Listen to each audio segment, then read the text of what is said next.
I was truly inspired last Sunday. I hope you were too. And by one of the stories that Mike Hayward told us, how a long time ago, this church, Ebenezer Church, way before my time here, held a prayer meeting to pray into the needs of redeveloping part of this building, in particular the toilet blocks along the side there, and how that by the end of the prayer meeting, enough money had either been pledged or given to cover the additional cost. I mean, that's just amazing. And it reminded me of this story, how another church was holding a prayer and giving meeting so that a failing ceiling could be replaced, which is rather interesting, as this next picture shows, and our own recent experience as a church having replaced our own ceiling earlier this year, and the new ceiling is right above your heads. One person stood up and prayed, "Lord, I give you £500 for the ceiling fund." And just at that moment, a small piece of the ceiling fell and hit this person on the head. So he continued to pray, "No, Lord, I'll give £1,000 to the ceiling fund." Well, someone else stood up and prayed afterwards, "Lord, hit him again."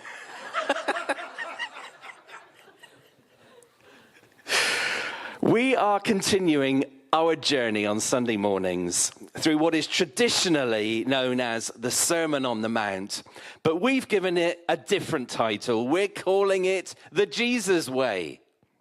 And Esther mentioned that just earlier on.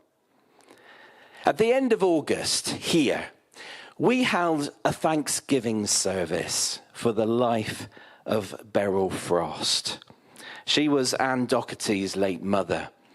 And Anne and Trevor Doherty were former members here at Ebenezer Church. We still count them part of our family. And Beryl came to our seniors group, to Footprints. When Trevor gave his talk at that Thanksgiving service, he reflected on how he looked through his mother-in-law's Bible, cover to cover, just flicking through, and he found one passage highlighted. And that passage was John. This is the Gospel of John in the Bible, chapter 14, verses 1 to 6. And that passage ends with this. Jesus answered, "I am the way and the truth and the life." And the very next day, Sunday the 1st of September, we started this series, The Jesus Way. So as we consider the Jesus Way, I think that there's a twofold aspect to it. First of all, Jesus shows us the way to live. So let's copy Jesus. And secondly, Jesus himself is the way. So today, as we seek to live out the Jesus Way, we're going to focus on generosity. And this comes out from our reading today. We're in Matthew, of course, and this is chapter 6 and verse 1. And of course, Matthew handles the Sermon on the Mount, or for us, the Jesus Way. So Matthew chapter 6, verse 1. "Be careful not to do your acts of righteousness before others, to be seen by them. If you do, you will have no reward from your Father in heaven. So when you give to the needy, do not announce it with trumpets, as the hypocrites do in the synagogues and on the streets, to be honored by others. I tell you the truth, they have received their reward in full. But when you give to the needy, do not let your left hand know what your right hand is doing, so that your giving may be in secret. Then your Father, who sees what is done in secret, will reward you." Verse 19. "Do not store up for yourselves treasures on earth, where moth and rust destroy, where thieves break in and steal. But store up for yourselves treasures in heaven, where moth and rust do not destroy, and where thieves do not break in and steal. For where your treasure is, there your heart will be also. And then just verse 24. No one can serve two masters. Either you will hate the one and love the other, or you will be devoted to the one and despise the other. You cannot serve both God and money.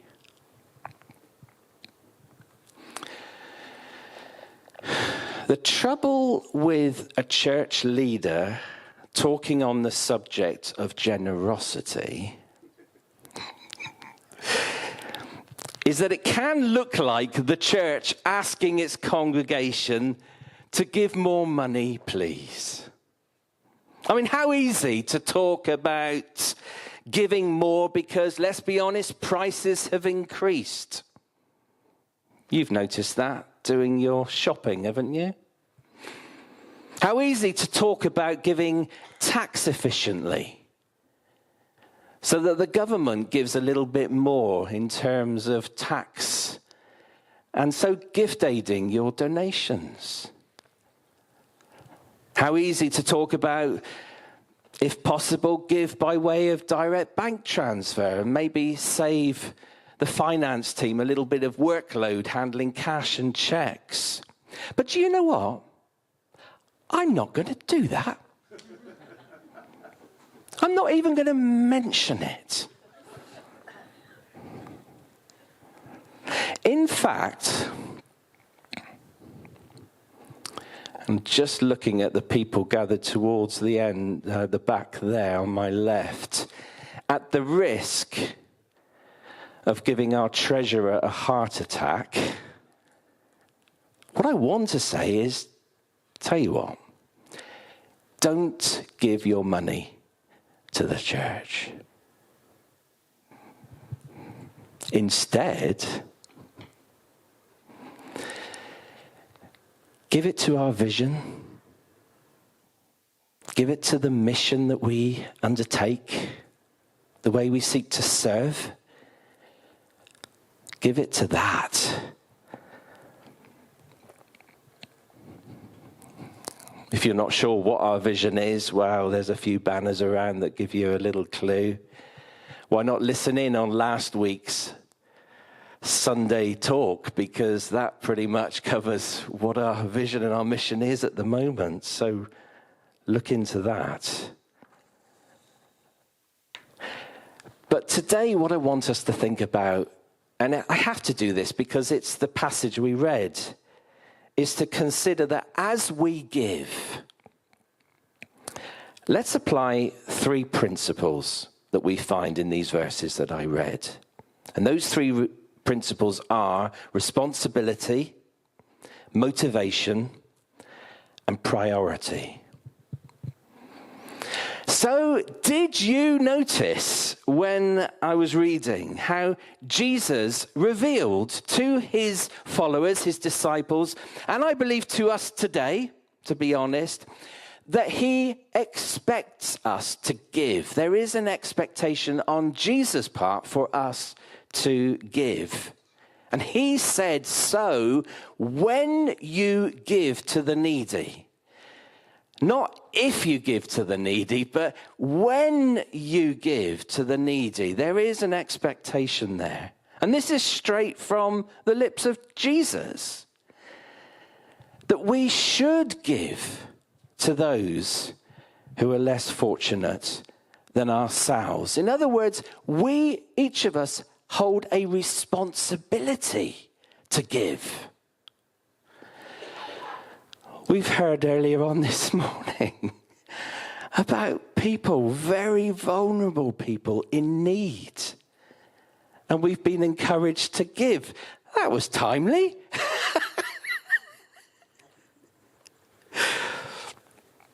But if we hold a responsibility to give, can I also say, do accept the other side of that responsibility. You see, there are people who have money, and they should be giving to others. But there are people who have very little and should be receiving. Because that comes with the whole story here, doesn't it? It has to. And I want to say and make this very clear that if you are struggling financially, if you feel you're only just about covering the costs of life, then don't misunderstand what Jesus is saying here. He is not placing upon us a burden that we cannot bear. He's not expecting us to give what we do not have. And there is no criticism, no judgment when we cannot give. Jesus sees you in your need, and he loves you.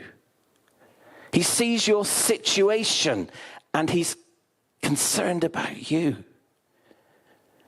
So don't be surprised at all the little ways in which Jesus will help you and meet you in your need. I wanted to make that clear because we have to get that. So generally, this principle, when it comes to giving, we have a responsibility to give. But there's something else which is important to Jesus. That comes across very clearly as far as I can see from these verses I read. And that is the motivation that comes behind our giving. In effect, Jesus was saying, look, don't be like hypocrites who, when they give to the needy, they make sure that others know all about it. Why? What's the motivation? So as to receive praise and honor. And I think if in our giving, the motivation in our giving is that we might receive human praise, then kind of there's nothing else behind that. There's no further blessing to come. And if that is why we give, can we say that isn't for God? It's for yourself. You give so as to receive praise. You give so as to be noticed. And you make much of what you've given. And that's not for God. That's for yourself. It's a sobering thought, isn't it? That it's possible to do a good thing, but with poor motivation. It's possible. Think about that for a moment. The instruction Jesus gives, it seems to me quite extreme. When you give to the needy, do not let your left hand know what your right hand is doing. I mean, imagine for a moment you're giving money with your right hand, and you haven't informed your left hand. Here's your right hand giving money. Here's the left hand in the dark. Can you imagine the conversation that the left hand might have with you? Here, what's going on over there? And you'd have to say, well, that's none of your business. I mean, it's ridiculous. But Jesus is intentionally exaggerating here to make this point, because this is a big matter. It's big for us. It's big to him. That there is good motivation behind our giving. So we're encouraged here to keep our giving a matter between us and God. I wonder what good motivation actually looks like, and I'm just going to suggest two things. Firstly, that actually when we give, let's remember that we are literally giving to Jesus first. So that whenever we give to someone and we're seeking to meet their needs, we're actually giving to Jesus himself. And he told us this elsewhere later on in Matthew. Whatever you did for the least of these brothers or sisters of mine, you did it for me. So when we give, first of all, we are giving to God. And secondly, when we give, let's make sure our giving is genuinely for the benefit of the person we're giving to, not for our own benefit. And I think if that is the attitude, if that's the motivation, that keeps a check on how we give. And that's healthy stuff. So, firstly, we have a responsibility to give. Secondly, it must be done with good motivation. But my last learning from this passage today is concerning the priority of giving. Jesus goes on to say, don't store up treasure on earth. Why? Because it will always be temporary and it'll be at risk. Instead, store up treasure in heaven. And this treasure, well, this is permanent and this is safe. I hope we can see how every good motivation, every kind act, every gift that we give, it counts in heaven. It counts with God. And our heart is strongly linked with our treasure. Interesting, a lot of people will know these words without even realizing it comes from the Bible. For where your treasure is, there your heart will be also. So if our treasure is on earth, with and for ourselves, then that's our priority. And that's where our heart truly remains. But if our treasure is in heaven, with and for God, then that is our priority. And that is where our heart truly remains. Can we now see the reality behind Jesus' summary? You cannot serve both God and money. So who are we serving? Are we serving God? Or are we serving for our own benefit? But think about it for a moment. If the temptation before us is the love of money, and that's a real temptation, that's a common temptation. A lot of people fall into that temptation, the love of money. Then can we see how generosity, sharing what we have, giving away from our resources, giving away our money is actually good for us? I know I've said already, make sure your motivation, give genuinely for the benefit of the person you're giving to. But do you realize that the very act of giving is good for you? It's good for your well-being. It's good for your soul. In fact, I've got to go a step further. I want to say it's essential. It's not just good for you. It's essential in our lives as Christians seeking to follow God and serve Jesus. It's essential for our well-being and for that of others. So I wonder if we might accept this, that the more we give, whether our money, our time, our skills, the more we change for the better. And the more like Jesus we become. Giving is a priority in life. It's not an optional add-on. You might disagree with me on that point, but this is what I see from these verses.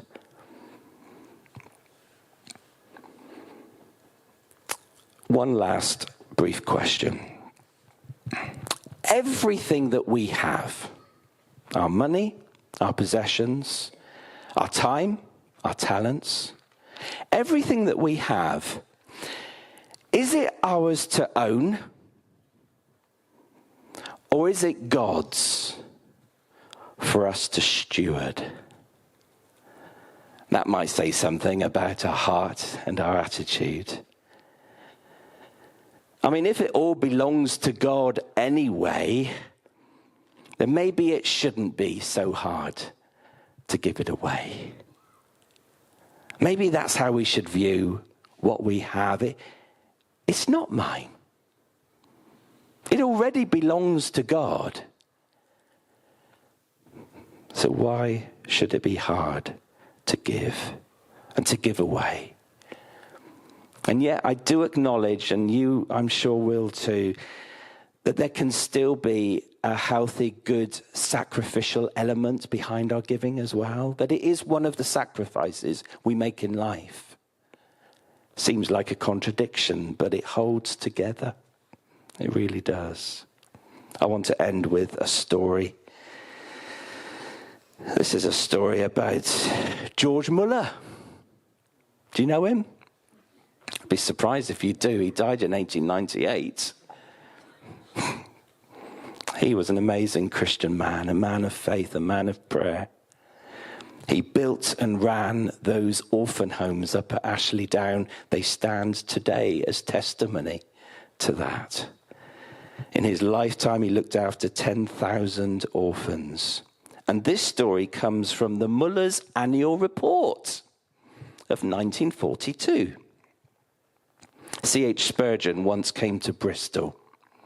He was to preach in the 3 largest Baptist chapels in the city, and he hoped to collect £300 needed immediately for his orphanage. And he got the money.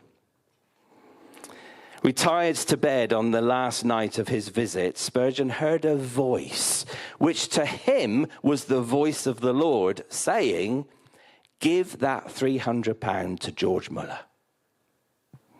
"But Lord," answered Spurgeon, "I need it for my dear children in London." Again came the word, "Give that £300 to George Muller." And it was only when he said, "Yes, Lord, I will," that sleep came to him. The following morning, he made his way to Muller's orphanage, and he found George Muller on his knees in front of an open Bible, praying. The famous preacher placed his hand on his friend's shoulder and said, "George, God has told me to give you this £300. "Oh," said Muller.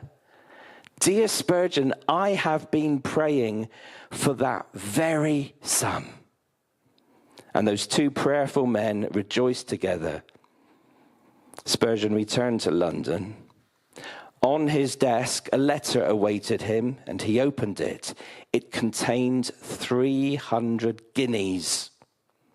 "There," said he with joy, "the Lord has returned my £300 with 300 shillings interest." If you don't know what a guinea is or a shilling, well, speak to an old person.